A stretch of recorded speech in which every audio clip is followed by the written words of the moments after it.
क्या लले नितुआ सारनाथ से गाव पगली जौने के गवैया कुछ कलाकारों के पागल कहलन बाबा वो पगली आई लले सारनाथ से गाव वह गौले सतनी पर मंथन करिया हमरे कवि जी लिखलन आज के जनरेशन के देख के वाह आज के जगन दारू पी के कहिया कि धून गावा तनी हिलावा तब वो करे जानीला वाह यह हमार क्वालिटी है गईबा तो गायब बतियाईबा तो बतियाईब नचबा तो नाचब जैसे मन करो वैसे फरियाला बाबा लेकिन गाई बाज ए भैया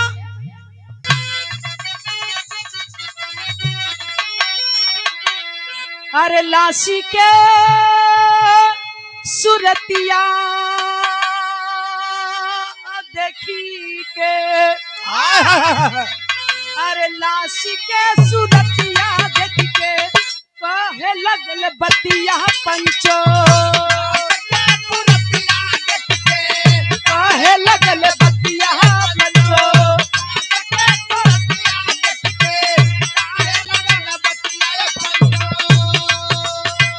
तारा माटी देखू रे भी ताल आइल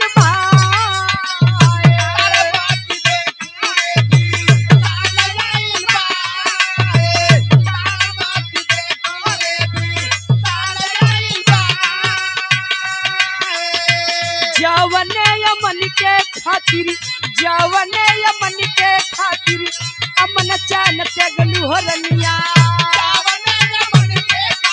ओही अमनवा खातिर पागल भइल ना सुना नौकरी लगला तो तू गईली रे अघाए बेटवा हमारा अमेरिका में नौकरी कोले है यार गोड़ा जमीन छोड़ दहलस सुन सुन ओही रे या मानवा के ओही रे या मानवा के बात ज्यादा कमवा रनिया बहुत बिजी हो ना यारला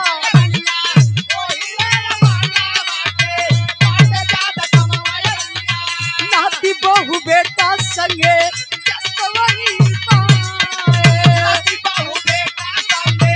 बहुत बिजी हो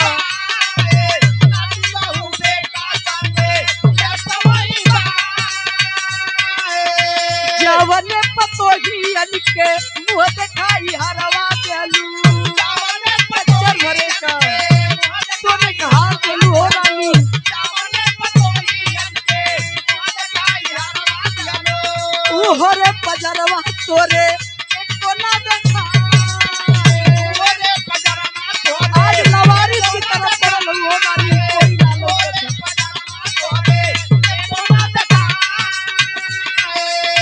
लड़कन के लड़का के खेला वहू न पवलू रानी कोई बेटी न मर गईलू मुँह ना देखे कोलू असरा दिहाला संगे जीवन बिताए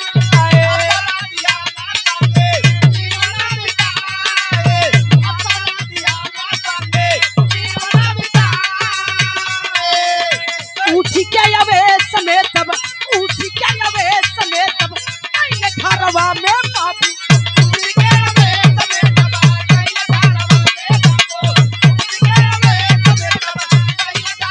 नवा का फतिया न कहले हो का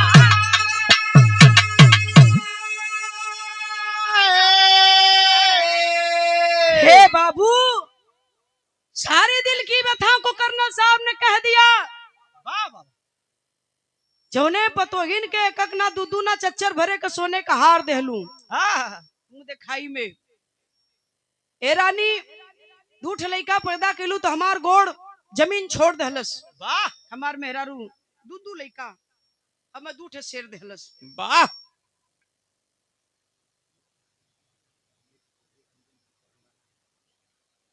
अनिल फौजी करंडा गाजीपुर की धरती से 101 रुपया पुरस्कार पुष्पहार दे के सम्मान कैलन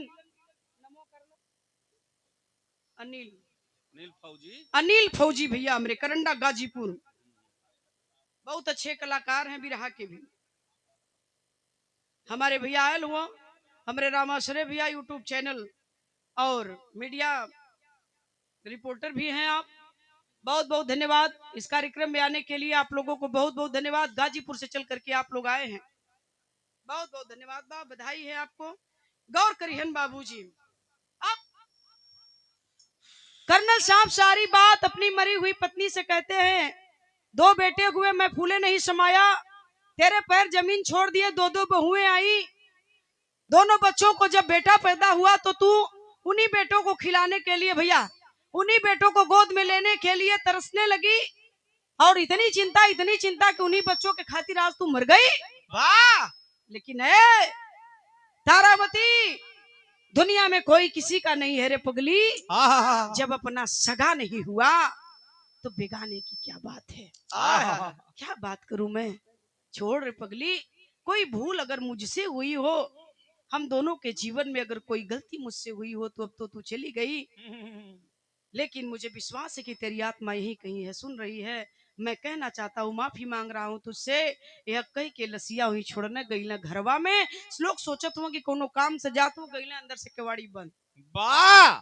2 मिनट बीतल, 4 मिनट बीतल, 10 मिनट बीतल, स्टाम्प पेपर निकलले हुआ, लिखत हुआ, 4-6 मिनट बीतल है। तब तक भयल का बिरहा के आखिरी लाइन तनी ध्यान दिया। भयल का आवाज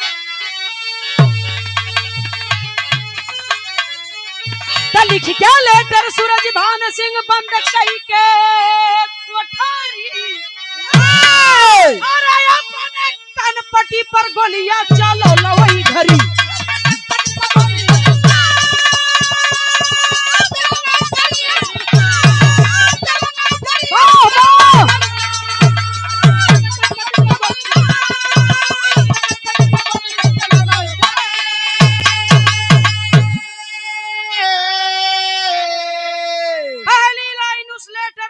उस नालायक बेटे अमन के लिए लिखते हैं जो अमेरिका से मां के मरने पर नहीं आया था। क्या लिखे? तक कहला अमन व्यस्त रहा, अरे करना या काज हो, अरे तारा साथे चिता हमारो जली जाई है आज हो। तो के हमारा खातिर भारत में फिर से अरे नहीं हवई के पड़ी। अपने कनपटी पर गोलियां चलो लो।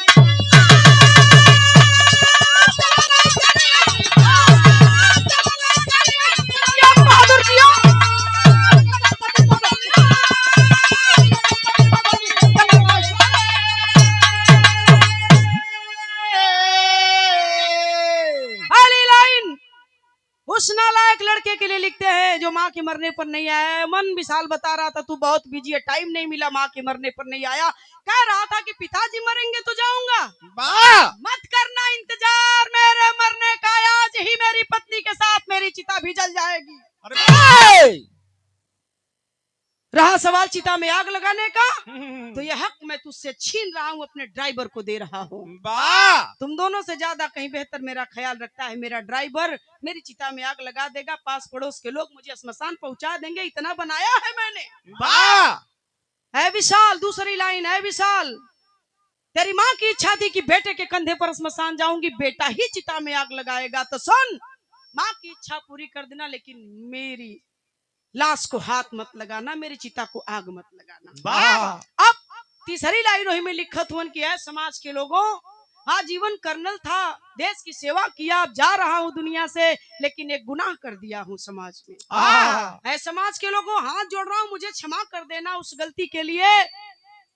जा रहा हूँ दुनिया से, लेकिन 2 नालायक औलाद छोड़ के समाज में जा रहा हूँ, इस गलती के लिए मुझे क्षमा कर दीजिएगा।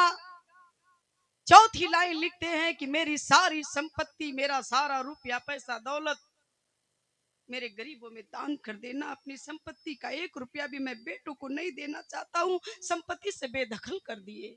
वाह! 5वीं और अंतिम लाइन लिखे कर्नल साहब लेटर में कि ऐ विधाता, एक गुनाह तूने भी मेरे साथ किया गए, जैसे मेरी पत्नी की गोद में 2 नालायक औलाद दे दिया तूने, काश एक बेटी दे दिया होता तो आज ये दिन न देखना पड़ता। बुरा मत मनिया हो बाबू। हे भैया, बेटा एक घर बसाता गए, बेटियां 2 घर को बसाती हैं। सुनने के देरी है, बाबू का तबीयत माही का तबीयत कुछ अंडस है, बेटा से पहले दरवाजे पर बेटियां पहुंचती है। नंगे पैर बेटियां माँ बाप के दरवाजे पर सर्वप्रथम पहुंचने का काम करती हैं। यही बात कर्नल साहब ने भगवान से कहा कि आज एक बिटिया रहो तो दिन न देखे के पड़ल हो। यही 5-6 लाइन लिखले के बाद अपन रिवॉल्वर निकाल के अपने कनपट्टी पर घोड़ा दबा दे। गोली का आवाज सुन करके लोग दौड़ल जात हुआ। जब तक दरवाजा तोड़ा तब तक कर्नल साहब दुनिया छोड़ चुकल। लाश निकाली जाती है। पति पत्नी की लाश सजाई गई, श्मशान गयल और दोनों पति पत्नी के लाश एक ही चिता पे रख के अंतिम संस्कार कयल गयल।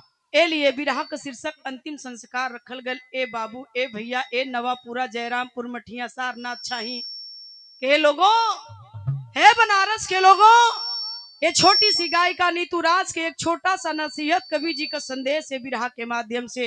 अपनी बेटा के खूब पढ़ावा, खूब लिखावा, खूब शिक्षित बनावा। हम मना ना करती, कवि का कलम मना ना करत बा, ना ये बिरहा मना करत बा, आप उनको शिक्षित मत बनाइए। लेकिन जितना जरूरी शिक्षा है प्रधान जी, उतना ही जरूरी है संस्कार।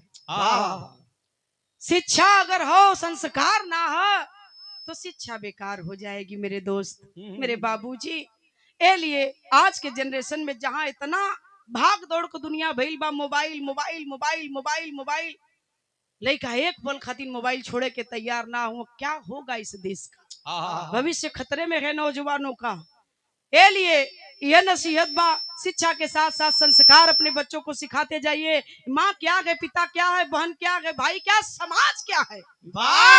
सामाजिक हमारे प्रधान जी इतना बड़ा समाज जुटावलन। आप लोग देखला समाज ऐसा हुए के चाहिए, संस्कार ऐसा हुए के चाहिए, न कि वो संस्कार गांव में आ गया तू क्यों चिन्हता नहीं। तो नहीं बाबू, माँ बाप की सेवा करिए, मत जाइएगा मंदिर, मत जाइएगा मस्जिद, गुरुद्वारे, गिरजाघर। माँ बाप का सेवा कर देना यारों, चारों धाम आपके पास है। ए लिए कहे कि पढ़ल कहानी खत्म, खानदान का परिचय आवा। गुरु बिहारी गुरु रमन ऐसे थे इसी वतन में। अरे श्यामा सीताराम भरत जी, अरे विश्वनाथ के मन में। माई लाल के करत तनी तू सिया राम